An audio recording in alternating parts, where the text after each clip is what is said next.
स्वागत है आप सभी को हमारे इस YouTube चैनल पे। तो आज की इस क्लास में हम बात करने वाले Bihar board class 12 Hindi chapter number 1 गदखंड का चैप्टर, जिस चैप्टर का नाम है बातचीत। ठीक है, इस चैप्टर से जितने भी MBBI ऑब्जेक्टिव प्रश्न है जो आने वाले बोर्ड एग्जाम के लिए काफ़ी महत्वपूर्ण होगा, उन सारे ऑब्जेक्टिव प्रश्न पे बात करेंगे। क्लास काफ़ी महत्वपूर्ण होगा, सो प्लीज़ आप सभी क्लास को बड़े ही ध्यान से देखेंगे और आंसर कमेंट बॉक्स में या लाइव चैट खुला हो तो लाइव चैट में बताने की कोशिश करेंगे। ठीक है, पहला क्वेश्चन हमारा कह रहा है बातचीत शीर्षक निबंध के अनुसार जो कुछ मवाद या धुआं जमा रहता है वह भाप बनकर निकल जाता है कैसे? बहस करके, झगड़ा करके, बातचीत के जरिए से या हंसने थे। तो आप लोगों का करेक्ट आंसर क्या हो जाएगा? बातचीत के जरिए से। करेक्ट आंसर आपका सी हो जाएगा। करेक्ट आंसर आपका सी हो जाएगा। दूसरे प्रश्न देखिए, दूसरा प्रश्न कह रहा है जैसा काम वैसा परिणाम किस लेखक द्वारा रचित प्रहंस है? जैसा काम वैसा परिणाम किस लेखक द्वारा रचित प्रहंस है? रामधारी सिंह, जयप्रकाश नारायण, बालकृष्ण भट्ट या मोहन राकेश? तो करेक्ट आंसर यहाँ पे क्या हो जाएगा? बालकृष्ण भट्ट। क्या हो जाएगा? बालकृष्ण भट्ट। करेक्ट आंसर हमारा सी हो जाएगा। देखिएगा तीसरा नंबर क्वेश्चन आपसे पूछ रहा है बालकृष्ण भट्ट के पिताजी का क्या नाम है? देनी प्रसाद भट्ट,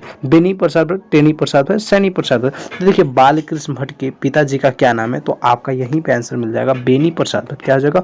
बेनी प्रसाद भट्ट। करेक्ट आंसर हमारा बी हो जाएगा। याद रखेंगे, काफी MBBI क्वेश्चन है, 2020 के इंटर साइंस वाले से यह प्रश्न पूछा गया था।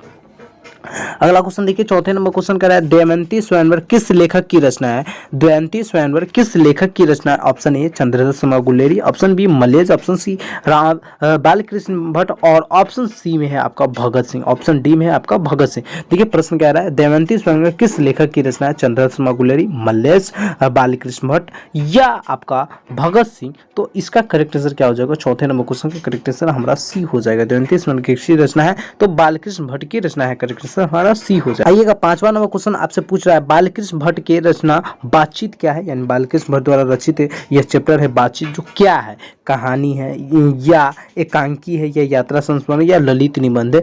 आपका करेक्ट आंसर यहाँ पे क्या हो जाएगा? डी हो जाएगा, ललित निबंध। बालकृष्ण भट्ट की रचना बातचीत क्या है? तो ललित निबंध। याद रखेंगे, इसका करेक्ट आंसर क्या हो जाएगा? डी हो जाएगा। बहुत बढ़िया सा क्वेश्चन है ये। अभी कभी कभी कहीं पर ललित निबंध नहीं दिया रहेगा, अगर निबंध दिया रहेगा फिर भी आप लगा सकते। क्या लगा सकते? फिर भी आप लगा सकते। याद रखेंगे, ठीक है। देखिएगा छठे नंबर क्वेश्चन आपसे काफी भी क्वेश्चन, ये भी क्वेश्चन पूछ रहा है बालकृष्ण भट्ट किस युग के निबंधकार थे? प्रसाद युग, भारतेंदु युग या द्विवेदी युग या स्वतंत्र योद्धर युग? तो हमारे छठे नंबर क्वेश्चन का करेक्ट आंसर बी हो जाएगा। बालकृष्ण भट्ट किस युग के निबंधकार है? तो भारतेंदु युग के। आप सभी को मैं बता दूं, युग से है ना किसी भी कवि का जब हम युग पढ़ेंगे तो उससे है ना बोर्ड एग्जाम में 2 से 3 नंबर हर साल पूछे जाते। तो जितने भी युग वाले प्रश्न हो या चैप्टर वाले क्या है चैप्टर, उस सबको याद कर लेना है, काफी महत्वपूर्ण होता है। ठीक है, किसी भी हाल में याद कर ही लेना है आप सभी को। देखिएगा सातवां नंबर क्वेश्चन कह रहा है मनुष्य की बातचीत का सबसे उत्तम तरीका क्या है? विवादपूर्ण बात करना, या तो विवाद किसी से करेंगे तो अच्छा बात कर सकते हैं, नहीं कर सकते। तर्कपूर्ण बात कर, तर्क के साथ बात करेंगे फिर भी अच्छा से नहीं बात कर सकते। भीड़ में बात करना, भीड़ में अच्छा से किसी भी व्यक्ति से यानी उत्तम तरीके से बात नहीं कर सकते, लेकिन अवाक होकर अपने से बातचीत करते, यह मनुष्य का बातचीत करने का सबसे उत्तम तरीका है। तो करेक्ट आंसर हमारा क्या हो जाएगा? डी हो जाएगा। याद रखेंगे, करेक्ट आंसर क्या हो जाएगा? डी हो जाएगा।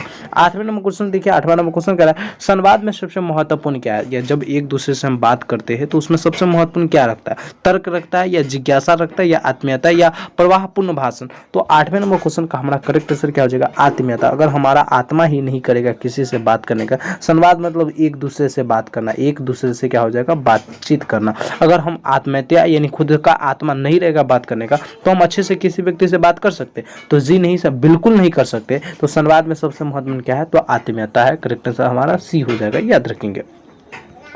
9वां नंबर क्वेश्चन देखिए, काफी VVI क्वेश्चन है। 9वां नंबर क्वेश्चन में बालकृष्ण भट्ट का जन्म हुआ था 23 जून 1844 ईस्वी को, या 23 जून 1844 को, या 20 जुलाई 1902 को, या 18 दिसंबर 1834 को? तो बालकृष्ण भट्ट का जन्म कब हुआ था? तो करेक्ट आंसर हमारा क्या हो जाएगा? 23 जून 1844 ईस्वी को। 84 नहीं लगाएंगे, बहुत सारे बच्चे होते हैं जो 84 लगा देते हैं, ऐसा नहीं। ठीक है, 23 जून 1844 ईस्वी को बालकृष्ण भट्ट का जन्म हुआ था। याद रखेंगे, काफी VVI क्वेश्चन है। देखिएगा 10 नंबर क्वेश्चन कह रहा है संयोगिता स्वयंवर किसकी रचना है? तो संयोगिता स्वयंवर किसकी रचना है? तो 10वें नंबर क्वेश्चन में काफी बच्चे फंसते हैं और यहाँ पर डायरेक्ट वो बालकृष्ण भट्ट लगाकर चले आते हैं, लेकिन याद रखेंगे इस चैप्टर में है ना श्रीनिवास दास की चर्चा की गई है, इसलिए संयोगिता स्वयंवर अगर आपसे पूछे किसकी रचना है तो श्रीनिवास दास की। किसकी रचना है? तो श्रीनिवास दास की रचना है।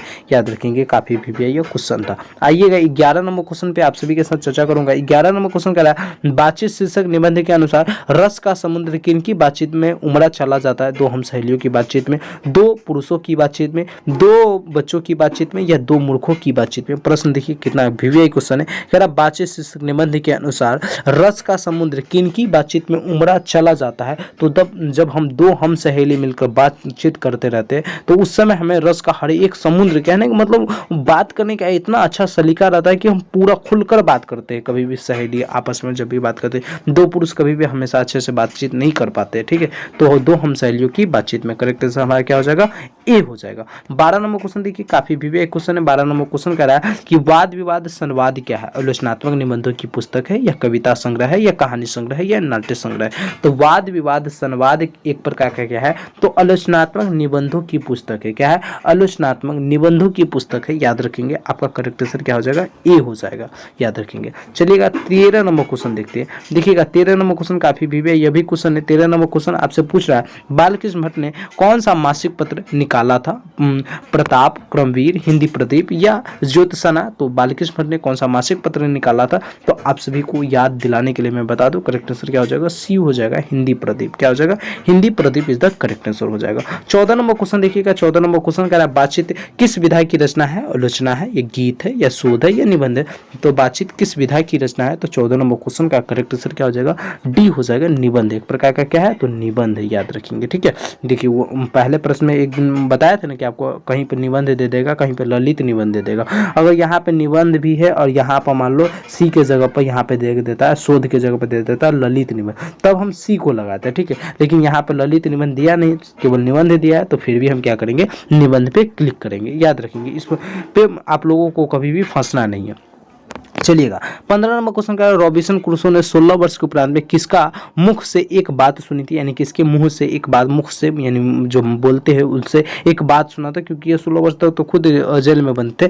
तो रॉबिन्सन क्रूसो 16 वर्ष के उपरांत किसके मुख से एक बात सुनी, फ्राइडे के, संडे के, एडिसन के या स्टील के। तो 15 नंबर क्वेश्चन का आपका करेक्ट आंसर क्या हो जाएगा, ए हो जाएगा, फ्राइडे के। क्या हो जाएगा, फ्राइडे के करेक्ट आंसर हो जाएगा। 16 नंबर क्वेश्चन देखिए काफी विवेक क्वेश्चन है। 16 नंबर क्वेश्चन का बातचीत शीर्षक निबंध के निबंधकार कौन है। जयप्रकाश नारायण, मोहन राकेश, नागौर सिंह या बालकृष्ण भट्ट। बातचीत शीर्षक निबंध के निबंधकार कौन है। तो 16 नंबर क्वेश्चन का करेक्ट आंसर क्या हो जाएगा, बालकृष्ण भट्ट। क्या हो जाएगा, बालकृष्ण भट्ट करेक्ट आंसर हो जाएगा। 17 नंबर क्वेश्चन देखिएगा। 17 नंबर क्वेश्चन कह रहा है बातचीत के माध्यम से बालकृष्ण भट्ट क्या बतलाना चाहते हैं। बातचीत की शैली, भाषण की शैली, संवाद की शैली या इनमें से कोई नहीं। तो 17 नंबर क्वेश्चन का करेक्ट आंसर क्या हो जाएगा, ए हो जाएगा, बातचीत की शैली। क्या हो जाएगा, बातचीत की शैली, याद रखेंगे। 18 नंबर क्वेश्चन देखिए कह रहा है, आपसे पूछ रहा है कि भट्ट जी को किसने अंग्रेजी साहित्य के एडिशन और स्टील के श्रेणी में रखा। हजारी प्रसाद द्विवेदी, डॉक्टर नागेंद्र, रामचंद्र शुक्ला या रामविलास शर्मा। काफी विवेक क्वेश्चन है। क्वेश्चन पूछ रहा है आपसे भट्ट जी को किसने अंग्रेजी, यानी भट्ट जी को यूं कहे तो बालकृष्ण भट्ट को किसने अंग्रेजी साहित्य के एडिशन और स्टील को रूप श्रेणी में रखा, या यूं कहिए तो एडिशन और स्टील के तरह उसे मान लिया। तो इसका करेक्ट आंसर क्या हो जाएगा, आपका करेक्ट आंसर रामचंद्र शुक्ला हो जाएगा। क्या हो जाएगा, रामचंद्र शुक्ला। 18 का करेक्ट आंसर क्या हो जाएगा, सी हो जाएगा, रामचंद्र शुक्ला। याद रखेंगे, काफी विवेक क्वेश्चन है।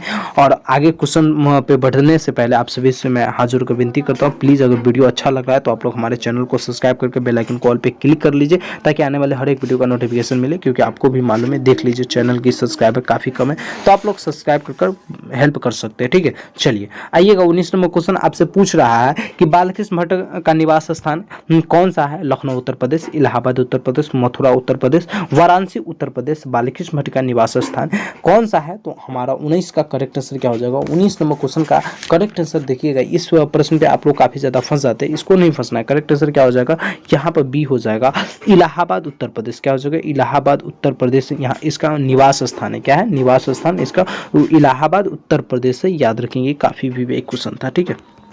चलिएगा अगला क्वेश्चन देखिए। अगला क्वेश्चन पूछ रहा है बालकृष्ण भट्ट ने किस पत्र का संपादन किया था। तो हिंदी प्रदीप का। किसका किया था, तो हिंदी प्रदीप का किया था। करेक्ट आंसर हमारा सी हो जाएगा। देखिएगा 21 नंबर क्वेश्चन कह रहा है बालकृष्ण ने हिंदी प्रदीप नामक मासिक पत्रिका निकालना कब प्रारंभ किया। 1877 में, 1888 में, 1890 में या 1894 में। प्रश्न पूछ रहा है आपसे बालकृष्ण ने किस हिंदी प्रदीप नामक, बालकृष्ण ने हिंदी प्रदीप नामक मासिक पत्रिका कब निकालना, यानी जो मासिक पत्रिका निकाला था हिंदी प्रदीप, ये कब निकालना प्रारंभ किया था, 1877, 1888, 1890 या 1894 ईस्वी में। तो 21 नंबर क्वेश्चन का करेक्ट आंसर आपका क्या हो जाएगा, ये हो जाएगा 1877 ईस्वी में। क्या हो जाएगा, 1877 ईस्वी में।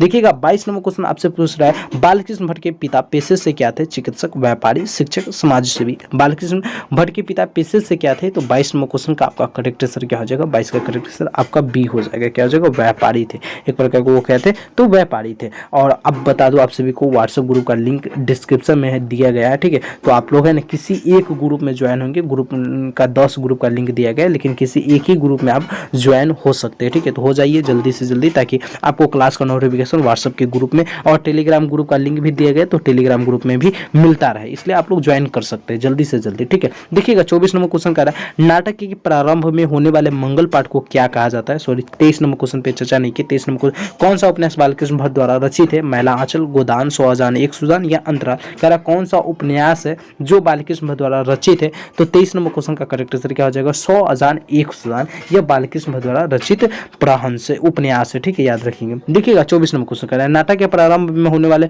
मंगल पाठ को क्या कहते हैं। कोई भी नाटक प्रारंभ होता है तो उसके पहले मंगल पाठ होता है। इस मंगल पाठ को क्या कहा जाता है, भजन कहा जाता है, नांदी पाठ कहा जाता है, मंगलाचरण कहा जाता है या आरती कहा जाता है। तो 24 नंबर क्वेश्चन का करेक्ट आंसर क्या हो जाएगा, नांदी पाठ कहा जाता है। करेक्ट आंसर हमारा बी हो जाएगा, काफी विवेक क्वेश्चन। देखिएगा 25 नंबर क्वेश्चन कह रहा है, रॉबिन्सन क्रूसो को कब तक मनुष्य का मुख देखने को नहीं मिला था। तो अभी हम पढ़े कि रॉबिन्सन क्रूसो 16 वर्ष के उपरांत किसका मुख से एक बात सुना हुआ था, तो 16 वर्ष के बाद, 16 वर्षों के बाद, याद रखेंगे। आपका करेक्ट आंसर यहाँ पे क्या हो जाएगा, सी हो जाएगा, याद रखेंगे, काफी वीवीआई क्वेश्चन था, ठीक है।